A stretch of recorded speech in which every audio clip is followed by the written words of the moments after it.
சகரியா புஸ்தகம் 2ஆம் அதிகாரம் 5வது வசனம்.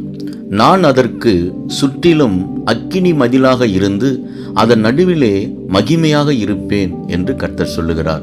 இந்த நாளின் தேவ வார்த்தையின்படி ஆண்டவராகிய இயேசு உங்களுக்கு அக்கினி மதிலாக இருந்து உங்களை பாதுகாத்து வழி நடத்துவார். எலிசா தீர்க்கதரிசியை பிடிக்கும்படி அசிரியா தேசத்தின் படைகள் சூழ்ந்து வந்த பொழுது ஆண்டவர் அக்கினிமயமான ரதங்களை தூதர்களையும் அனுப்பி எலிசா தீர்க்கதரிசியை பாதுகாத்தார் என்று வேதத்திலே வாசிக்கிறோம். அன்பானவர்களே, ஆண்டவராகிய இயேசு எல்லா இக்கட்டுகளிலிருந்தும் எல்லா நெருக்கத்திலிருந்தும் உங்களுக்கு எதிராக வருகிற பிசாசின் கிரியைகளிலிருந்து அவர் உங்களை பாதுகாத்து வழி நடத்துவார்.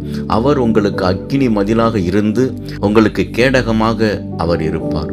விசுவாசியுங்கள், மகிழ்ந்து களி கூறுங்கள். இயேசு உங்களை ஆசீர்வதிக்கிறார். ஆமேன்.